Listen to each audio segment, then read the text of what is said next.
কিছু বলার নেই। যেখানে একটা মেয়েকে খুন করে রেপ করা হচ্ছে সেটা বৈধ, কিন্তু আমরা প্রতিবাদ জানাচ্ছি সেটা অবৈধ।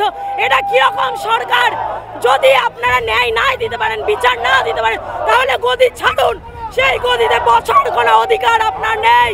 সাধারণ মানুষ বিচার চাই, আর এই বিচার আমরা নিয়েই ছাড়বো।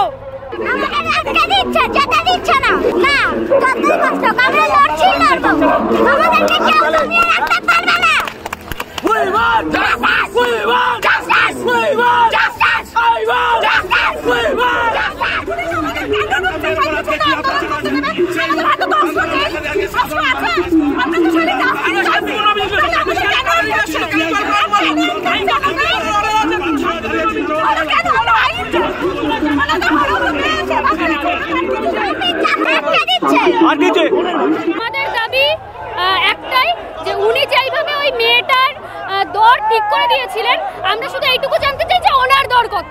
আর একটাই আমাদের কথা, ভাই পুলিশ মন্ত্রী হোক, স্বাস্থ্যমন্ত্রী হোক, আমার তাদের পদত্যাগ চাই। আমাদের তাদের পদত্যাগ চাই চাই চাই, ইমিডিয়েটলি চাই, আর্জেন্টলি চাই। আর যদি তা না দিতে পারে তাহলে আমাদের সামনে সামনে এসে কথা বলুক। 14 তলার উপরে কথা কিসের? আমরা কোনো 14 তলার উপরে কথা শুনবো না, আমাদের এক্ষুনি কথা বলতে হবে। আমরা আজকে চাই মুখ্যমন্ত্রী আমাদের পদত্যাগ করুক, কারণ ওনার জন্য উনি যেভাবে কথা বলছেন, যে একটা মেয়েকে রেপ করার পরে তাকে 10 লাখ টাকা দিয়ে যেভাবে কথা বলছেন, উনি একটা মহিলা হয়ে কি করে এই ধরনের কথা বলতে পারে? আমরা তার জন্য আমরা আজকে নবান্নর দিকে যাচ্ছি। আমরা চাই না উনি থাকুক। উনি যতদিন থাকবে এই ধরনের ঘটনা আমাদের সাথে হতে চলতেই থাকবে, এরকম ধরনের ঘটনা। এই তো দোষে কোর্টের রায় মানছে না, সুপ্রিম কোর্টের রায় মানছে না, হাইকোর্টের রায় মানছে না। শান্তিপূর্ণ মিছিল আমাদের, শান্তিপূর্ণ। আমরা কি অস্ত্র নিয়ে এসেছি? শান্তিপূর্ণ মিছিল করতে এসেছি আমরা। আমাদের বোন, আমরা উনি নিজে রাজ্য ভবনে যেতে গিয়ে বলছেন যে আমরা পাচ্ছি না, ভয় পাচ্ছি আমরা। উনি ভয় পাচ্ছেন, ওনার পেছনে এত লোক থাকতে, তাহলে আমাদের কি হবে? আমরা বেরোবো না ঘর থেকে? বেরোবো না ঘর থেকে? বেরোনো বন্ধ করে দেবো? উনি মুখ্যমন্ত্রী, পুলিশ মন্ত্রী, স্বাস্থ্যমন্ত্রী, উনি যেতে ভয় পাচ্ছে, উনি যেতে ভয় পাচ্ছে। উনি নাকি মহিলা মুখ্যমন্ত্রী। এই অবস্থা এই রাজ্যে বাস করছে আমরা, যেখানে মহিলাদের ঘরে নিরাপত্তা নেই। উনি নিজে নিরাপত্তা দিতে পারছে না। মুখ্যমন্ত্রী হায় হায়, মুখ্যমন্ত্রী হায় হায়। পুলিশ তো বলবে এই সরকারের চটি চাটা পুলিশ। পুলিশ তুমি চিন্তা করো, তোমার মেয়ে হচ্ছে বড়। সাধারণ মানুষের, সাধারণ জনগণের মেয়ের যখন এই দুর্দশা হবে, তখন তাদের কোনো উপায় থাকবে না যদি আজকের এই প্রতিবাদ সফল না হয়। সত্যের জয় হবেই, নারী শক্তির জয় হোক। আটকাতে পারবে না, কোনো গাইডলাইন আটকাতে পারবে না। আমাদের এত লোক আছে, এত লোক আছে, কোনো আটকাতে পারবে না। ছাত্র সমাজকে আটকানো সম্ভব না। এটা রাত্রেবেলায় মেয়েরা যেন সুরক্ষিতভাবে বেড়াতে পারে এবং বাড়িতে ফিরতে পারে। করবেন, এটা তো করবেন। উনি তো এর আগেও করেছেন, উনি করবেন, এটা স্বাভাবিক ব্যাপার, এটা জানা ছিল। কারণ উনি ভয় পেয়ে আছেন, উনি ভয় পাচ্ছেন, এই রাজ্যের মানুষদের ভয় পাচ্ছেন। আজকে এটা বুঝতে হবে আমাদের যে আমরা নেমেছি শুধুমাত্র অভয়া এবার তিলোত্তমার জন্য আমরা নেমেছি। রাস্তায় প্রতিবাদ চলছে, চলবে। উনি যত ইচ্ছা পুলিশ দিক, আটকাক, যা পারে কোনো চাষ না। বানালে কি হবে? মানুষ আমরা থামবো না, আন্দোলন করবোই আমরা, যতই আটকানোর চেষ্টা করুক আমাদের। না, আমি কোনো কিছু নিই না। আর আমি চাই না এই লক্ষ্মীর ভান্ডার নিয়ে 500 টাকা আর এই 1000 টাকা দিয়ে ম্যাম এরকম ধরনের ঘটনা আর কোনো বোনের সাথে বা দিদির সাথে ঘটুক। আমি কখনো চাই না এই ধরনের ঘটনাটা ঘটুক। তার বিচার করেইনি, উপরন্তু উনি বলছে যে দরকার পড়ে উনি 10 লাখ টাকা দেবে। আমাদের মেয়েদের কি রেপ হলে 10 লাখ টাকার মূল্য না? আমাদের মেয়েদের মূল্য 10 লাখ টাকা। উনি বিচার করছেন, আমরা ওনাকে ভোট দিয়ে সিটে নিয়েছিলেন আমাদের এই মূল্য দেওয়ার জন্য। আমরা মেয়ে হয়ে কোনো বিচার পাচ্ছি না এখানে, যেখানে একজন মুখ্যমন্ত্রী মহিলা। উনি সরকারের থেকে উনি প্রতিবাদ করছেন, তাহলে কি বলতে ইচ্ছে করে বলুন দেখি? সরকারের থেকে উনি প্রতিবাদ করছেন ধর্ষকের, আর মানে ধর্ষকের ফাঁসি চাই এই কথা বলছে। ধর্ষিতার ফাঁসি চাই, ধর্ষিতার ফাঁসি চাই। এ কি? এখন তো আটকানো উচিতই না পুলিশদের, কেননা এখন মমতা যা করছে সেটাকে এখন বন্ধ না করলে চলবে না। আমাদের পুরো রাজ্যটা পুরো নিম্নতম একটা রাজ্য হয়ে উঠেছে।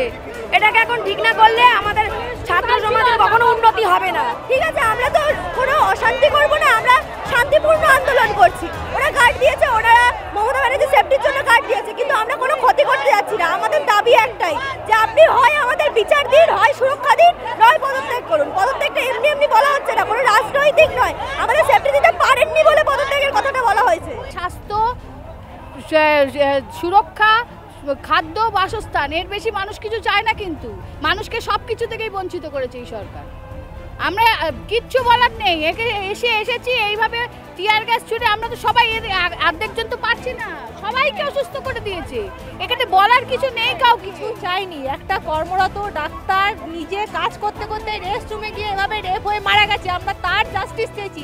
এর বাইরে তো কিছু চাইনি আমরা তাই নিয়ে আন্দোলন, রাস্তা থেকে আমরা নর্মাল আন্দোলন করতে করতে এসেছি, যেখানে সুপ্রিম কোর্ট বলেছে নর্মাল আন্দোলনে কেউ হস্তক্ষেপ করবেন না, করতে পারেন না। তাহলে মুখ্যমন্ত্রী ভয় করে, হ্যাঁ ও তো কোর্টকে মানছেন না, তো উনি নিজেকে এই রাজ্যের মুখ্যমন্ত্রী, পুলিশ মন্ত্রী, স্বাস্থ্যমন্ত্রী ঘোষণা করেছে। নিজেকে উনি নিজে ভগবানের থেকেও বেশি কিছু মনে করছেন। আমরা কি করেছি? আমরা শুধু জাস্টিসের জন্য এসেছি। আজকে উনি টিয়ার গ্যাস ছেড়ার তো কোনো মানে নেই, আমরা তো আমাদের মতো শান্তিপূর্ণ মিছিল করে যাচ্ছিলাম, প্রত্যেকটা লোককে উনি অসুস্থ করে দিয়েছেন। আমরা শুধুমাত্র বিচার চাইছি। উনি যদি এই কাণ্ডের সাথে যুক্ত না থাকেন তাহলে এত ভয় কিসের?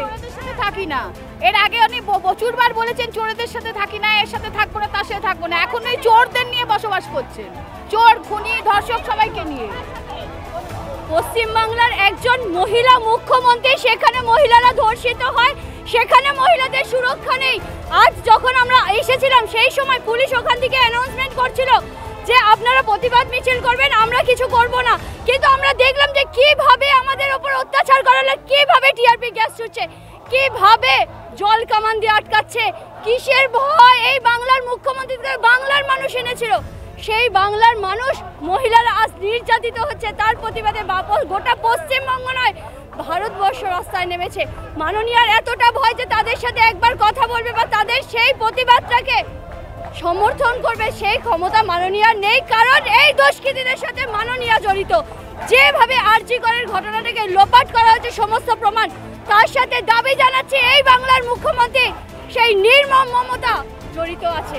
তাই আমরা দাবি জানাচ্ছি এই মমতার অবিলম্বে পদত্যাগ চাই। আমি অসুস্থ হয়ে রাস্তায় গড়াগড়ি খাচ্ছি, কিন্তু পুলিশ সেখানে কোনো রকমের সাহায্য করছে না, কোনো রকম ব্যবস্থা নয়। আমি, আমার বন্ধু, আমরা শিক্ষক, আমরা ছাত্রদের সমর্থনে এসেছি, আমরা রাস্তায় গড়াগড়ি খেয়ে মারা যাচ্ছিলাম, কিন্তু কোনো রকমের সাহায্যে কেউ হাত বাড়িয়ে দেয়নি। ধিক্কার জানাচ্ছি এই প্রশাসনকে, ধিক্কার জানাচ্ছি আজকের এই মুখ্যমন্ত্রীর কার্যকলাপকে। সবাইকে মেরে ফেলতে চাইছে, আমাদের এই লড়াই থামবে না, আমাদের লড়াই আরো বাড়বে। মুখ্যমন্ত্রী চাইছে সবাইকে মেরে ফেলতে, ছাত্রদের উপর গুলি চালাচ্ছে, ছাত্রদের উপর টিয়ার গ্যাস দিচ্ছে, আমাদের এত কষ্ট হচ্ছে, শ্বাসকষ্ট হচ্ছে। আমাদের এই আন্দোলন কিছুতেই থামবে না, আরো জোরদার হবে, আরো জোর হবে আমাদের এই আন্দোলন। শিয়ালদা থেকে এসেছি, শান্তিপূর্ণভাবে সুন্দরভাবে মিছিল করে এসেছি। আমি জানি না পশ্চিমবঙ্গের গণতান্ত্রিক আন্দোলনে এত সুন্দরভাবে কোনো আন্দোলন হয়েছে কিনা, ভবিষ্যতে হবে কিনা জানি না। বিগত বছরগুলিতে আমরা এত সুন্দর আন্দোলন দেখিনি, অথচ বর্বর পুলিশ এবং অপদার্থ পুলিশ মন্ত্রী, মুখ্যমন্ত্রী যেভাবে আমাদের সঙ্গে, ছাত্র সমাজের সঙ্গে ব্যবহার করলো, ধিক্কার জানাই। ধিক্কার জানার ভাষা আমরা আজকে হারিয়ে ফেলেছি। দুর্গ বললেও কম বলা হয়, দুর্গ থেকেও এ তো মনে হয় পলাশির যুদ্ধের যে ব্যারিকেড, যে সৈন্য সামন্ত দিয়ে ইংরেজরা যেভাবে ঘিরে রেখেছিল, আজকে হেস্টিংসের সামনে, আমাদের নবান্নের সামনে এসে সেই পুনরাবৃত্তি ঘটছে। এর ফল মুখ্যমন্ত্রী পাবে, এর ফল জনগণ দেবে। আমরা দাবি করছি এই মুখ্যমন্ত্রীর পদত্যাগ। এইরকম স্বৈরাচারী অগণতান্ত্রিক মানুষ একজন প্রশাসক কখনো থাকতে পারে না। আমাদের যে আসল দাবি আমরা তিনটে বলেছি, দিদির জন্য ন্যায় বিচার, যার সাথে নারী সুরক্ষাও জড়িয়ে, এবং এই নারকীয় হত্যাকাণ্ডের সাথে যারা প্রত্যক্ষ এবং পরোক্ষভাবে যুক্ত তাদের দৃষ্টান্তমূলক শাস্তি। এবং অন্যতম যেই দাবিটা নিয়ে আজকে আমরা রাজপথে নেমেছি সেটি হলো পুলিশ মন্ত্রী এবং স্বাস্থ্যমন্ত্রী যিনি মমতা ব্যানার্জি, তিনি আবার এই রাজ্যের মুখ্যমন্ত্রীও, যা সর্বৈবভাবে তিনি সব মন্ত্রিত্ব থেকেই যে এত ফেলিয়ার, সেই ফেলিয়ার স্বীকার করে তিনি আজকে আমাদের যেন নবান্ন যাওয়ার যেতে যেতে আমাদের পদত্যাগপত্রটি সই করে রেখে দেয়। হয়তো বহুদিন আগেই পেয়ে গেছে, যেদিন এই মিছিলকে বন্ধ করার জন্য 8-10 দিন আগে সুপ্রিম কোর্টে গেছে মমতা ব্যানার্জি। এত ভয় কিসে? আমরা তো খালি ব্যাগ, পাতলা জামা পরে এসেছি, ব্যাগে কি আছে? বই খাতা আছে। তাহলে আজকে এত ভয় কিসের হচ্ছে? উনি জানে উনি কি করছেন, উনি অন্যায় করেছেন। উনি সন্দীপ ঘোষকে, উনি চাইছে যে সন্দীপ ঘোষ যেন ওনার নাম না বলে, উনি ভয় পাচ্ছেন, তাই এত ভয়। দেখুন, নিরস্ত্র একদম শান্তিপূর্ণভাবে ছাত্ররা যে এগিয়ে আসছে, এটাই হচ্ছে পুলিশ প্রশাসনের সবথেকে বড় ভয়। তার কারণ ছাত্ররা এবং যুবরা, এদের যৌবন অনেকটা বেশি, এবং যা আক্রোশ আমাদের এই জনমানসের মধ্যে হয়েছে, সেই জনমানসের জন্য ওই গার্ডরেল দরকার ছিল। কিন্তু আমি আপনাকে গ্যারেন্টি দিয়ে বলতে পারি ওই গার্ডরেল কিন্তু ছাত্ররা টপকে নবান্নের দিকে চলে যায় না। এটা আমি বলতে পারবো না এটা কোনো রাজনৈতিক চক্রান্ত আছে, এটা সম্পূর্ণভাবে ছাত্র আন্দোলন। সব জায়গা থেকে ছাত্র এখানে এসেছি। আমাদের একটাই দাবি, আপনাকে পদত্যাগ করতে হবে। আর একটাই দাবি আমার যে দিদির এই অপমানটা হয়েছে বা এত কিছু হয়েছে তার পুরোপুরি সম্পূর্ণ জাস্টিসটা দেওয়া। একদমই না, আমাদের বয়স থেকে মনে হচ্ছে এটা বেআইনি। আমাদের এখনো 18 বছরও ঠিকঠাক হয়নি, সেখানে আমরা ছাত্র সমাজ থেকে এসেছি। নিশ্চয়ই এটা অরাজনৈতিক। এবারে পুলিশকে সেটা বুঝতে হবে, ওদের আমাদের পাশে দাঁড়াতে হবে। ওদেরও বাড়িতে মেয়ে আছে, ওদেরও বাড়িতে বউ আছে, তাদের সাথে এটা হবে না তার কোনো গ্যারান্টি আছে? কেউ গ্যারান্টি দিতে পারবে যে তাদের বাড়ির লোকেদের সাথে এরকম হবে না, আমাদের সাথে এরকম হবে না তার কোনো গ্যারান্টি আছে? ওনারা কি আমাদের সুরক্ষা দিতে পেরেছে? পারেনি। যদি সুরক্ষা দিতে পারতো এত মেয়ে রেপ হতো না। আমাদের দেশে 15 মিনিটে একটা করে মেয়ে রেপ হয়, এটা একদমই উচিত নয়। আমরা সুরক্ষা চাই, আমরা চাই আমরা যাতে সুরক্ষাটা পাই। যে উনি হাত নাড়তে পাচ্ছেন, কিন্তু যারা ওনাকে ভোট দিয়ে মুখ্যমন্ত্রী বানিয়েছে তাদের সম্মুখীন হওয়ার সাহসটুকু নেই। এইখান থেকেই পরিষ্কার হয়ে যাচ্ছে যে মমতা বন্দ্যোপাধ্যায় ভয় পেয়েছে, মমতা বন্দ্যোপাধ্যায়ের পুলিশ কমিশনার বিনীত গোয়েল ভয় পেয়েছে, মমতা বন্দ্যোপাধ্যায়ের মুখ্য উপদেষ্টা আলাপন বন্দ্যোপাধ্যায় ভয় পেয়েছে, মনোজ বর্মা ভয় পেয়েছে, ইন্দিরা মুখার্জি ভয় পেয়েছে। এবং এখান থেকেই পরিষ্কার হয়ে যাচ্ছে আগামী দিন আরো বৃহত্তর